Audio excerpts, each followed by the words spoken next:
The geography of recruitment of mercenaries into Wagner's private military company is very wide, from Turkey to Latin America. According to the data of the Middle East Eye edition, Russian oligarchs living in Europe and associated with the criminal world are helping to search for the militants. They would usually recruit people with solid military experience, but the invasion has changed Wagner. Now they are trying to reach the individuals who will not hesitate to kill people and are in need of cash. Source familiar with Wagner recruitment in Middle East Eye Command. Yes, and they promise a lot of money. If earlier the payment did not exceed $5,000 a month, now it is $10,000. After all, the Kremlin needs people because of the failure of the so-called special military operation. The private military company suffers huge losses. This is confirmed even by the fact of recruitment abroad. Before the beginning of Russia's full-scale invasion of Ukraine, there was no lack of mercenaries. As they were physically eliminated, a serious personal problems began. That is why they were looking for candidates for mercenaries in the Russian penal colonies. The sole owner of the Wagner private military company, the oligarch Yevgeny Prigozhin, personally came there. We only need stormtroopers. 60% of my guys are stormtroopers, and you will be one of them. You will be no different from us. The prisoners were promised an amnesty after half a year of service and a good salary. Then they managed to recruit at least 6,000 militants. These units are now fighting on one very specific sector of the front. They have been trying to storm Bakhmut in recent months. And of course, these assault operations that the Wagner mercenaries carry out in the Bakhmut direction are expensive, because they suffer heavy losses, both captives and the killed.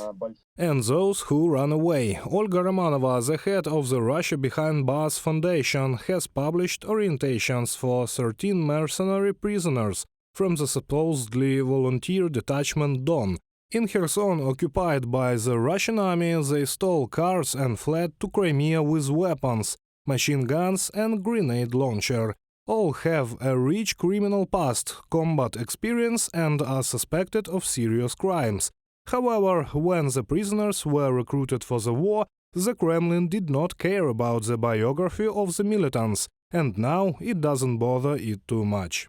Journalists from CNN found out that Wagner recruiters are not even interested in the military experience of mercenaries. Requests for candidates have clearly decreased. After all, back in March, Russia was looking for mercenaries in Syria, professional military.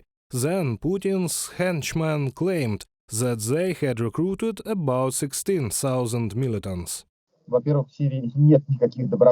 Firstly, there are no volunteers in Syria who would dream of going to die in the east of Ukraine. We understand that Syria has enough of its own problems. And if now Bashar al-Assad sends some army units to Donbass, this will not end good for him. In this sense, this is a unique war, because Vladimir Putin unleashed a war of conquest without enlisting the support of any partners at all, and Russia has no allies in this war. And inside the country, among Putin's circles, confrontation is brewing.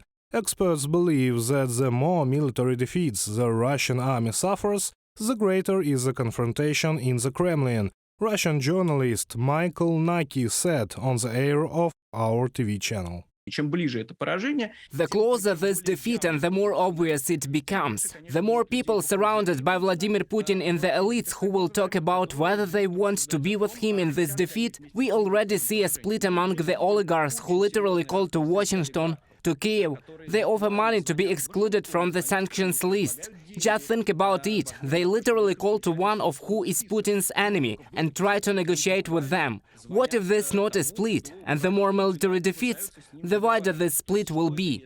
To declare Putin guilty of defeat in the war unleashed against Ukraine, his most loyal associates Kadyrov and Prigozhin can do it. Advisor to the head of the office of the President of Ukraine, Mikhailo Podolyak, is confident.